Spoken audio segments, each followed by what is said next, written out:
సమాజంలో లంగలు, లఫంగలు, సంఘ విద్రోహ శక్తులు వాళ్ళు నోటికొచ్చినట్టు ఏదన్నా మాట్లాడతారు. సరే, అది వాళ్ళ నైజం అని మనం అనుకోవచ్చు. కానీ ఒక బాధ్యత గల స్థానాల్లో ఉన్న వ్యక్తులు మాట్లాడేటప్పుడు చాలా ప్రతి పదం, ప్రతి వాక్యం ఆచితూచి మాట్లాడాలి. మేము కూడా వాళ్ళ లెక్క ఏది పడితే అది మాట్లాడతామంటే ప్రజలు హర్షించరు. ఇది అంతా ఎందుకు చెప్తానంటే, నిన్న మాజీ ముఖ్యమంత్రి కేసీఆర్ గారు ఎండిన పంట పొలాల్ని పరిశీలించడానికని, రైతుల్ని పరామర్శించడానికని మంది మార్బలం వేసుకొని ఓ టోపీ తలిగించుకొని మన పాలకుర్తి ఎమ్మెల్యే యశస్విని రెడ్డి గారు అన్నట్టుగా టోపీ రాయంలాగా బయలుదేరాడు ఒక ఏసీ బస్సులో హాయిగా. సరే, పోతే పోయిండు. దానికి ఒక సరైన ప్లేస్ అన్న చూసుకోవద్దా? ఆ పిచ్చోడు ఎర్రబిల్లి దయాకర్రావు మాటలు పట్టుకొని ఎక్కడికో పోయిండు, అడ్డంగా బుక్ అయ్యాడు. ఏంది, అక్కడ 4 బోర్లు వేసినా నీళ్లు వల్లలేదు, దానివల్ల పంట ఎండిపోయింది అన్నాడు. ట్విస్ట్ ఏంటంటే పంట ఒకరిది, బోర్లు ఒకరి. ఆ పంటకు ఈ భూమికి సంబంధం లేదు. ఈయన అద్దెలవాక దానికి దీనికి లంకె పెట్టి మాట్లాడి ఎట్లా? రాష్ట్రాన్ని 10 ఏళ్ళు పాలించిన వ్యక్తి ఇట్లా ఏది పడితే అది మాట్లాడితే ఎట్లా? చూసుకోవద్దా వెనక ముందట? ఇలా బోర్లు వేసిన ఆయన వచ్చి ఏం చెప్పిండు? ఈ బోర్లు 3 నెలల కింద వేసిందని చెప్పిండు. అంటే ఎప్పుడు ఎలక్షన్లు అయ్యి కొత్త గవర్నమెంట్ వచ్చే ఆ మధ్య కాలంలో పంటలు ఎండిపోవడానికి, ఈయన బోర్లు వేయడానికి అసలు ఇప్పుడున్న కాంగ్రెస్ గవర్నమెంట్కి సంబంధమే లేదు. ఉంటే గింటే అది పాత గవర్నమెంట్కే సంబంధం ఉంది. ఎట్లా అంటే నిజంగా ఎండిపోయిన పంటలు అంటే మరి 3 నెలల కింద నుంచే బోర్లు ఎందుకు వేస్తాడు ఆయన? ఇంకోటి ఇష్టం ఏంటంటే అక్కడ కాలువలే లేవు. అవి వర్షాధార పంటలతోటి పండే భూములు, బోర్ల మీద ఆధారపడి కాలువలు లేకుండా గవర్నమెంట్ నీళ్ళు ఇవ్వలేదని నువ్వు ఎట్లా అడుగుతావు? అసలు నువ్వు కాలువలు తవ్వి ఉంటే కదా అక్కడ దాకా వీళ్ళు నీళ్ళు ఇచ్చేది. ఈ 3 నెలలనే వాళ్ళు కాలువలు తవ్వాల్సి ఉండే, నీళ్ళు ఇవ్వాల్సి ఉండేనా? ఏం మాట్లాడుతున్నావు? మళ్ళీ చూస్తే చుట్టూ పొలాలన్నీ పచ్చగా ఉన్నాయి. ఈ మీటింగ్కి వచ్చిన కార్యకర్తలే పోయి అక్కడ ఫుల్గా పోస్తుంది ఒక బోరు, ఆడబోయి మొహాలు కడుక్కుంటున్నారు, నీళ్ళు తాగుతున్నారు.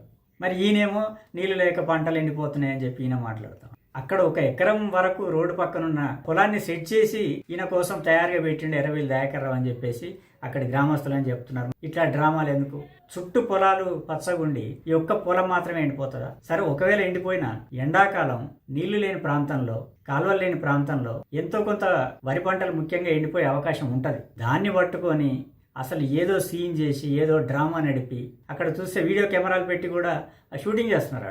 ఇప్పుడున్న కాంగ్రెస్ గవర్నమెంట్ని బదనాం చేయాలని కేసీఆర్ తీవ్రంగా ప్రయత్నం చేసిండు, అడ్డంగా దొరికిపోయాడు. ఇంకేం చెప్తాడు కేసీఆర్ గల్మలకెళ్ళి కాలు బయట పెట్టంగానే ఇంత అన్యాయమా, ఇంత అరాచకమా, రైతులకు ఇంత నష్టమా, పంటలు ఇట్లెండిపోతాయా, ఇంత అసమర్థ ప్రభుత్వం, అవగాహన లేని ప్రభుత్వం, అర్బక ప్రభుత్వం అని చెప్పి నోటికొచ్చిన మాటలన్నీ మాట్లాడతాడు. దీంట్లో అర్బక అనే వర్డును మనం అండర్లైన్ చేసుకుంటే, అర్బక అంటే పిల్లకాకి, ఏం తెలియని వాడు అనే అర్థం. అంటే ఈయన అర్థం ఏంది?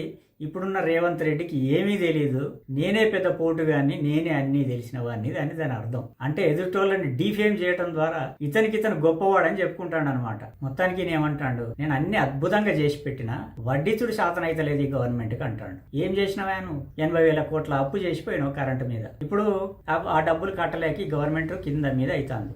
3 నెలలనే ఉన్న కరెంట్ అంతా రేవంత్ రెడ్డి తినేసిండా? ఇంకేమన్నావు? నువ్వు ఉంటే ఏదో పీకి కట్టలు కట్టేటోని, నేను ఐఏఎస్లో చేత కాదని టెక్నోక్రాట్స్ ని తీసుకొచ్చి కూర్చోబెట్టినా అన్నావు. ఎవరిని? ఆ సీఎండి ప్రభాకర్ రావుని ట్రాన్స్కో జెన్కోకి ఆడ తీసుకొచ్చి కూర్చోబెట్టి అతను చేసిన భాగవతం వల్లనే ఇలా 80 కోట్ల అప్పాయి కూర్చున్నది. వాళ్ళు టెక్నోక్రాట్స్ కాదు, బ్రోకర్స్ తెచ్చి పెట్టుకున్నావు. నువ్వు చెప్పినట్టు ఈయన ఏడబడతాడు సంతకం పెట్టే బ్రోకర్లను పట్టుకొచ్చి పెట్టుకున్నావు. అది కూడా రిటైర్ అయిన నీ కులపు ఆఫీసర్లు అందరినీ ఏరుకొచ్చి పెట్టుకున్నావు. తక్కువ ధర కరెంట్ వచ్చినా గానీ నీ కమిషన్ల కోసం ఎక్కువ వచ్చే దగ్గర కొనుడు, దాంట్లో 100 కోట్లు 1000 కోట్లు ఎన్కేసు. దానికోసం నీకు ఈ టెక్నోక్రాట్స్ కావాల్సి వచ్చారు. ఐఏఎస్ లో తెలవకపోవడం ఏందా? దేశాన్ని నడిపేది ఐఏఎస్లు కాదా? ఐఏఎస్లు కాదని రిటైర్ అయిన టెక్నోక్రాట్స్ ఈ బ్రోకర్ గాలను పట్టుకొచ్చి కూర్చోబెట్టి ఐఏఎస్ల కంటే బాగా చేస్తారా?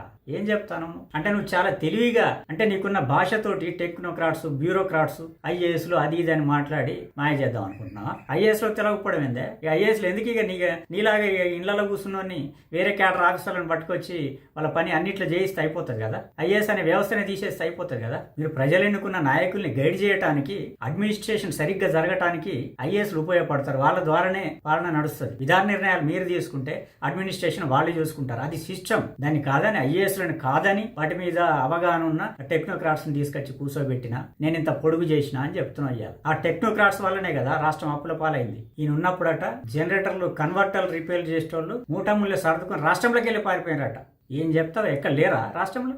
ఎంతమందిని చూపించాలి? ఊరుకు మొత్తమే పారిపోయారా? అంటే ఆయన ఉద్దేశం ఏంటంటే అసలు ఒక్క క్షణం కూడా కరెంటు పోలే కాబట్టి ట్రాన్స్ఫార్మర్లు ఎక్కడ పేలిపోలేదు, మీటర్లు గాలిపోలేదు కాబట్టి వాళ్ళకు పని లేదు, వాళ్ళకు ఉపాధి లేక పారిపోయారని చెప్తాను నేను. ఇప్పుడు మళ్ళా కన్వర్టర్లు, జనరేటర్లు వీటి హోరు మళ్ళీ వినబడతా ఉందట ఈ 3 నెలలనే. ఇంకేమంటాడు? బ్యారేజీలు నింపి నీళ్ళు ఇవ్వచ్చు కదా, మేము బ్రహ్మాండంగా కట్టినాం కదా, నీళ్ళు ఇవ్వడానికి ఏం రోగం వీళ్ళకి, ఇంత అసమర్థులు ఉన్నారు వీళ్ళు అంటున్నాడు. ఏమైంది? గింత తీసుకొట్టుకపోయింది, గింత దయస్కినే నువ్వు మాట్లాడుతా ఉన్నావు అంటే ఇంజనీర్ల కంటే ఎక్కువ తెలుసా నీకు? ఐఏఎస్ల కంటేనేమో నువ్వు పెట్టిన టెక్నోక్రాట్స్ కి ఎక్కువ తెలుసు, ఇటు ఇంజనీర్ల కంటేనేమో నీకు ప్రాజెక్ట్ ఎట్లా కట్టాలో నీకు ఎక్కువ తెలుసు. అంటే నువ్వు ఏది మాటలనే చెల్లిపోద్ది అనుకుంటావా? మరి నువ్వన్నట్టే వాళ్ళ మాట వినకుండా వాటిలో నీళ్లు నింపి వదిలితే అవి కూలిపోయి నీళ్ళన్నీ ఆ సమీప గ్రామాలను ముంచేసి జనం చచ్చిపోతే ఎవరు బాధ్యులు? నీకు ఉంటదిలే. అప్పుడు దాన్ని కూడా ఒక రాజకీయం చేసి ప్రభుత్వం ముందు జాగ్రత్తలు తీసుకోదా, ఇట్లా చేస్తుందా అని మళ్ళీ అప్పుడు కూడా విమర్శించవచ్చు. నీకు కూడా దొరుకుతుంది పాయింట్. నీదేం పోదు, నీది పోయేది ఏం లేదు. శవాల మీద పేలాలు ఎరుకునే బాబత్ మీరు ఏం చేసినా మీ రాజకీయం కోసం వాడుకోవడానికే ప్రయత్నం చేస్తారు. నీ కొడుకు అంటాడు ఏవో 4 లుచ్చగల్లై ట్యాపింగ్ చేసి ఉంటారని అంత సింపుల్ గా దాన్ని తీసి పారేస్తాడు. నువ్వేమో ఏదో గింతంత 2 పిల్లర్లు గుంగినా నువ్వు మాట్లాడతావు. ఏంది వచ్చిన పిల్లర్లు కూడా తమాషానా? అది బ్యారేజీలు అవి కొట్టుకపోతే ఎంత నష్టం జరుగుద్ది? ఇంకా నువ్వు మిషన్ భగీరథ పెట్టి ఇంటింటికి నీళ్ళు ఇచ్చిందని ఇప్పుడు బుకాయిస్తున్నావు. నువ్వు 2018 ఎలక్షన్ల ముందు ఫస్ట్ టర్మ్ లో నువ్వేం చెప్పినావు? ఇంటింటికి నీళ్ళు ఇవ్వకపోతే నేను ఓట్లు అడిగాను అన్నావు. ఇయ్యలేదు. మరి నువ్వు మొదటి టర్మ్, 2వ టర్మ్ కూడా పూర్తి కాలే, ఇప్పటికి కూడా లేవు. అన్ని ఊళ్ళల్లో ఇంటింటికి నీళ్ళు ఏం లేవు. అయినా సరే ఇచ్చినని మాట్లాడేస్తున్నావు. నీళ్ళు ఇవ్వకపోతే ఓట్లు అడిగానన్నావు, ఓట్లు అడిగినావు, మళ్ళీ గెలిచినావు. మళ్ళీ గెలిచినాక ఇచ్చినావా? ఇయ్యలే, అట్లా వదిలేసినావు. అంటే నువ్వు శాంపిల్ ఏదైనా శాంపిల్ గా చేస్తావు. డబుల్ బెడ్రూమ్ అయినా శాంపిలే, నీళ్ళు ఇచ్చుడైనా శాంపిలే, ఏదైనా శాంపిలే. శాంపిల్ చూపించి మొత్తం చేశాం చూడండి అంటావు. ఇంకా పంటలు ఎండిపోతా అంటే మంత్రులు సమీక్షలు జరుపుతానరా, ఎమ్మెల్యేలు ఎంపీలు పోతానరా అక్కడికి చూస్తానరా, ఏంది అన్యాయం అని మాట్లాడు. నా కళ్ళతో చూసిన 25,000 ఎకరాలు ఎండిపోయి అంటాను. ఒక్కరోజు 25,000 ఎకరాలు తిరిగి వచ్చినా నేను. ఒక్క దగ్గరికి 2 దగ్గర కాకపోయి అక్కడ పక్క చూసి 25 ఎకరాలను లెక్క కట్టేస్తున్నావు. నీకేమైనా దివ్య దృష్టి ఉన్నదా? మళ్ళీ ఎవడో వచ్చి నాకు చెప్పిండట, సార్ మాకు మీ పాలనలో స్మితా సబర్వాల్ గారు ఇన్ఛార్జ్ ఉన్నప్పుడు ఎవ్రీ మినిట్ ఆమె మానిటరింగ్ చేసేది, ఇప్పుడు అసలు పట్టించుకుంటాడు లేడు సార్ అని చెప్పినట్టు. ఏం లేదు, అంత అవుతుంది, ఎవ్వడు చెప్పడు.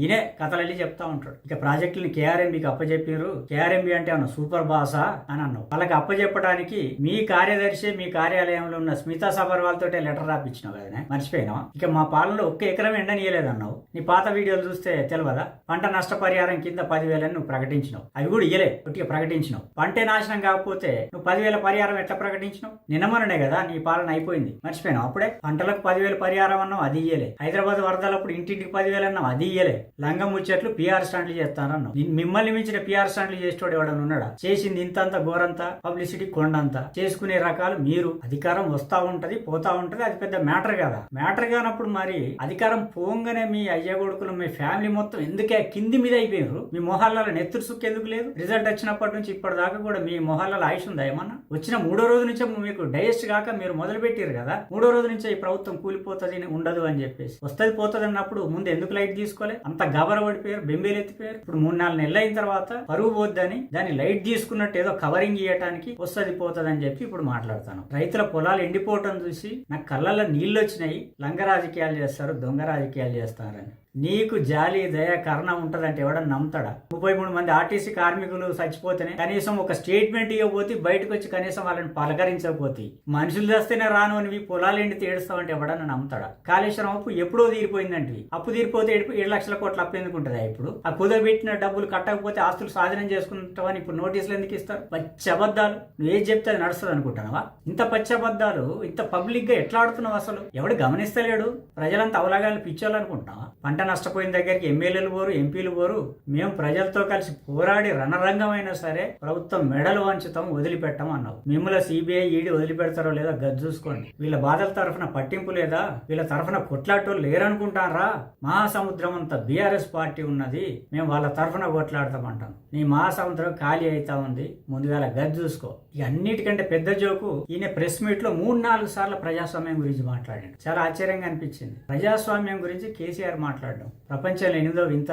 ప్రజాస్వామ్యంలో అడిగే హక్కు ఉంటది, ప్రధాన ప్రతిపక్షంగా మేము అడుగుతాము అని అన్నావు. నువ్వు ముఖ్యమంత్రి ఉన్నప్పుడు, మీరు అధికారంలో ఉన్నప్పుడు ఏ పార్టీ మాట్లాడినిచ్చిరా ప్రధాన ప్రతిపక్షాలని? కొంచెం నోరు లేస్తే చాలు, ఎవరన్నా లేచి ఒకటి చెప్పాలనుకుంటే చాలు, మార్షల్స్ తోటి వాళ్ళని బయటకు గెంటుడే. అసలు మొత్తం అందరిని బయటికి పంపించేసి అసెంబ్లీలో మీరేం ఏకపాత్ర అభినయం చేసి మీరే మాట్లాడుకోండి, మీరే బల్లలు జరుపుకున్నాడు. అదే కదా మీ 10 ఏళ్లలో జరిగింది. ఎక్కడన్నా మత్సుకైన ప్రజాస్వామ్యం కనబడ్డదా నీ పాలనలో? ఎమ్మెల్యేని గుంజుకున్నాడు, చిల్లర టాక్టీసు, చీప్ పొలిటికల్ స్టంట్ ఇవన్నీ జరుగుతూనే ఉంటాయి. ప్రజల బాధల ముందు ఇవి పెద్ద లెక్కన అన్నావు. నువ్వు రాసుకొచ్చిన స్క్రిప్ట్ బాగా అప్పచెప్పినావు కానీ స్క్రిప్ట్ రైటర్ ఎవరిని మార్చు, వేరే వాళ్ళతో రాయించు. ఊకే అవే వినాలంటే ప్రజలకు కూడా బోర్ కొడతాం. మా ఎమ్మెల్యేలు ఎంపీలు మా దళాలు తిరుగుతున్నాయి పంట నష్టం అంచనా వేయడానికి అన్నావు. మీ ఎమ్మెల్యేలు ఎంపీలు తిరిగేది పంటల కాడికి కాదు, బీజేపీ కాంగ్రెస్ ఆఫీసుల చుట్టూ తిరుగుతారు మీ వాళ్ళు. వాళ్ళని ఆపుకోరాదు ముందుగాల. ఎక్కడన్నా కనబడతాను రా గ్రౌండ్ లో. నువ్వు ఒక్కసారి నువ్వు మాట్లాడేటప్పుడు ప్రెస్ మీట్ లో నువ్వు కొంచెం పక్కకు తిరిగో వెనకకు తిరిగో చూసుకుంటే నీకే తెలిసేది. ఎప్పుడు వదిలిపెడతారా నాయన వెళ్ళిపోదాం అనే మూడ్ లో ఉన్నారు వాళ్ళు. నిద్రపోతారు కొంతమంది. అయితే నీ పక్కన ఉన్న వాళ్ళకే సోది అనిపిస్తుంది నువ్వు చెప్పే మాటలు. ఎవరు నమ్ముతలేడు. నేను పెద్ద ముగం లేక అసెంబ్లీలో మాట్లాడినరు, కరెంటు కొంటలేరు, నీళ్లు ఇస్తలేరు అని మాట్లాడినావు. అసలు నువ్వు అసెంబ్లీకి వస్తే కదా. నువ్వు అసెంబ్లీకి రాకుండా అసెంబ్లీలో మాట్లాడిన మాటల గురించి నువ్వు ఎట్లా మాట్లాడతావు? నీకు అసెంబ్లీకి వచ్చే దమ్ము లేదు. అసెంబ్లీలోకి వస్తే నువ్వు మాట్లాడే వాటికి వాళ్ళకి కౌంటర్ ఇస్తే తట్టుకునే శక్తి లేదు. రైతు బంధు ఇవ్వలేదన్నావు. 100,000 ఎకరాలు ఉన్న వాళ్ళకి, కొండలకి, గుట్టలకి, పోరంబోగు భూములకి, రోడ్లకు కూడా ఇచ్చారు. అట్లా దోసుక తినమంటావు వీళ్ళని కూడా? నీ అలవాటు వాళ్ళకెందుకు చెప్తావు? రైతు బంధు ఇవ్వడానికి ఇబ్బంది పెడతారు అంటాను. పర్ క్యాపిటల్ 4.5 నుంచి 14.5 వరకు పెంచిందన్నావు నువ్వు. మరి అట్లాంటి ధనిక రాష్ట్రంలో ఫస్ట్ తారీఖు జీతాలు వేయలేదు కానీ మోకానికి. మళ్ళీ వీళ్ళని ఖజానా ఖాళీ చేసి 7 లక్షల అప్పు చేసిపోయి ఇప్పుడు వీళ్ళనేమో రైతు బంధు సరిగ్గా టైంకి ఇస్తలేరంటావు. అది నీ పాపం కాదా? నీకు అసెంబ్లీకి రావడం చేత కాదు. ఎక్కడో పోయి మీటింగులు పెడతావు. అసెంబ్లీలోకి వచ్చి సమాధానం చెప్పలేవు. ప్రెస్ మీట్లు మాత్రం బ్రహ్మాండంగా పెడతావు. ప్రధాన ప్రతిపక్ష నేతగా నువ్వు అసెంబ్లీలోకి వచ్చి కూర్చొని నువ్వు సమాధానం చెప్పాల్సిన వాడివి నువ్వు బయట కూర్చొని మీటింగులు పెట్టడం ఎందుకే? మాట్లాడితే నేను అసెంబ్లీలో అప్పుడు అది మాట్లాడినా ఇప్పుడు ఇది మాట్లాడినా అంటావు. ఇప్పుడు ఉన్న అసెంబ్లీలో రారా? అదే నువ్వు ఎప్పుడో ఏం మాట్లాడింది ఇప్పుడు ఎందుకు అంటే నువ్వు మాట్లాడేటి అని దొంగ మాటలు. బయట అయితే ఏదైనా మాట్లాడచ్చు అని మాట్లాడుతున్నావు తప్ప అసెంబ్లీలో మాట్లాడితే వాళ్ళు రికార్డులు తీసి చూపెడతారు. అప్పుడు ముఖం ఎక్కడ పెట్టుకోవాలో తెలియదు. అందుకని చెప్పి నువ్వు తెలివిగా అసెంబ్లీని దాటేసి బయట వచ్చి మాట్లాడుతావు. చరిత్రలో ఏ సీఎం మాట్లాడినంత మొరటుగా హీనంగా రేవంత్ రెడ్డి మాట్లాడుతా అంటే 4 నెలలు టైం ఇవ్వాలని ఈయన ఆగిండట. ఇప్పుడు వచ్చి ఎలగబెడతాడు. 4 నెలలు ఎక్కడ టైం ఇచ్చిరా? 4 నెలలు కాదు, 4 రోజులు కాదు, 3 రోజులకే మొదలు పెట్టిరు కదా నీ కొడుకు నీ అల్లుడు. ఈ ప్రభుత్వం కూలిపోతుందని ఇక భాష గురించి ఈయన కొడుకు చెప్తాడు, ఈయన చెప్తాడు. ఆయన కొడుకేమో బోటి కొట్టేటోళ్ళు లెక్క మాట్లాడుతాడు అంటాడు. ఇదే ప్రెస్ మీట్ లో లంగ మాటలు అని ఈయనే 4 సార్లు అన్నాడు. మరి ఈ మాటలినే రేవంత్ రెడ్డి వీళ్ళకి ఇట్లా మాట్లాడితేనే కరెక్ట్ అనుకుని అట్లా సమాధానం చెప్తాడేమో తెలియదు. ఈ ప్రెస్ మీట్ లో ప్రజాస్వామ్యం పదే చెప్తాడు. ఇంత అతికి పోవద్దండి, ఇది ప్రజాస్వామ్యం అని పోలీసులకి ఎలా శుద్ధులు చెప్తాడు. నువ్వేం చేసినావా? ఎలక్షన్లలో అదే పోలీస్ జీపులలో డబ్బులు పంచడం అని చెప్పేసి ఫోన్ ట్యాపింగ్ లో దొరికిన వాళ్ళు వాంగ్మూలాలు ఇస్తారు. అంటే ఎవరికి తెలియదు అనుకుంటున్నావా? ఇంత పిచ్చోళ్ళనుకుంటున్నావా? జనం లంగపల్లని మీరు చేసి ఇప్పుడు ప్రజాస్వామ్యం అని ఇప్పుడు మాట్లాడుతున్నారు. సిగ్గుందా మీకేమన్నా? మేము 10 ఏళ్లలో ఈ పని చేస్తే కాంగ్రెస్ నశానికి కూడా ఉండేది కాదంట. అసలు నువ్వు నశానికి కూడా లేకుండానే చేసినావు. నిశాని లేకుండా చేద్దాం అనుకున్నావు. కానీ మీ దుర్మార్గ పాలన నుంచి విముక్తి కావాలని, మిమ్మల్ని తరిమి కొట్టాలని ప్రజలే ప్రతిపక్ష పాత్ర పోషించి కాంగ్రెస్ ను బతికించుకున్నారు. వాళ్ళు వీళ్ళ పాలన ఉన్నన్ని రోజులట అహోరాత్రులు మెదడుని కరగబెట్టి నిద్ర లేకుండా రాష్ట్రం, ప్రజలు, నీళ్లు, కరెంటు, రెసిడెన్షియల్ స్కూళ్లు, కాలేజీలు అనే కొట్లాడిరట. వీళ్ళు వేరే ఆలోచనే లేదట. ఉన్నోన్ని లేనోని కడుపులో పెట్టుకొని చూసుకున్నాము అని అంట. లేనోని ఏడా పెట్టుకున్నారు? ఉన్నోన్ని చూసుకున్నారు మీరు. ఎటిరో పార్థసారథి, వెంకటరామిరెడ్డి, మెగా కృష్ణారెడ్డి వీళ్ళని మీరు కడుపులో పెట్టుకున్నారు. ఇంకెవరిని పెట్టుకోలేదు. అనుక్షణం రాష్ట్రం అప్పులు ఎట్లా తీరాలి, ఆస్తులు ఎట్లా పెరగాలని ఆలోచించిండట్టినే. కానీ రాష్ట్రం అప్పులు పెరిగినాయి, వీళ్ళ ఆస్తులు పెరిగినాయి. ఇది జరిగింది ఈ 10 ఏళ్లలో. ప్రజల్ని మోసం చేస్తామంటే ఊరుకోం, అందరితో కలిసి ఉద్యమం చేస్తామా?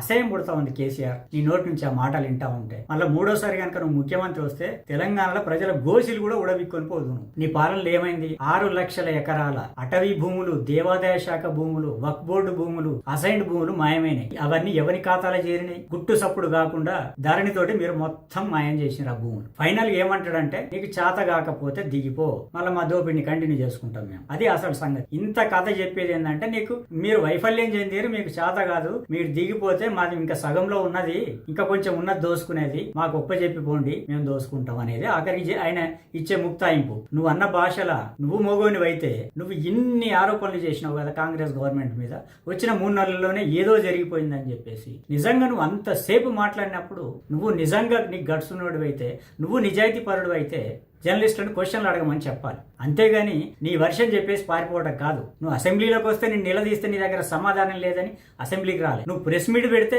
నువ్వు చెప్పింది రాసుకోవాలి అంతే. నీకు ఎదురు ప్రశ్నించొద్దు. నువ్వు చెప్పిన దాంట్లో లోపాలు ఉంటే అడగొద్దు, నువ్వు క్లారిఫై చేయవు. అంటే నీ దగ్గర నువ్వు చెప్పినని పచ్చి అబద్ధాలన్నమాట. వాళ్ళు మాట్లాడుతూ ఉంటే ఇవాళ రాజకీయాలు కాదు, ఓన్లీ రైతు సమస్యలే అన్నావు. నువ్వు మాట్లాడిందంత రాజకీయమే. మొత్తం నువ్వు మాట్లాడిన ప్రతి అక్షరం రాజకీయమే. ప్రతి అక్షరం రాజకీయం చేసి రాజకీయం మాట్లాడి రాజకీయం కాదనే అంత చతురునివి నువ్వు. నువ్వు చెప్పిన వాటిల్లో నిజాయితీ నిజాయితీ ఉంటే, నువ్వు చెప్పిన మాటలు నిజమై ఉంటే జర్నలిస్టుల ప్రశ్నలో సమాధానం చెప్పాలి. ఎందుకు పారిపోయినావు కేసీఆర్? పారిపోతున్నావు అంటేనే నువ్వు పచ్చి అబద్ధాలు చెప్తున్నావు అన్నట్టు, ప్రజల్ని మోసం చేస్తున్నావు అన్నట్టు. గుర్తుంచుకో కేసీఆర్, మీ చాప్టర్ క్లోజ్ అయింది తెలంగాణలో. మీ అవసరం కూడా తెలంగాణ ప్రజలకు లేదు. మీతో కలిసి నడవటానికి, మీతో కలిసి ఉద్యమాలు చేయడానికి ప్రజలకు ఓపిక లేదు, నమ్మకం లేదు. మీరు చేసిన అవినీతి అక్రమాలకి మీరు అప్రూవర్ గా మారి లొంగిపోయి మేము తప్పులు చేసినామని చెప్పేసి ప్రజల ముందుకు వచ్చి చెంపలేసుకోవడం తప్ప మీకు వేరే ఆప్షన్ లేదు.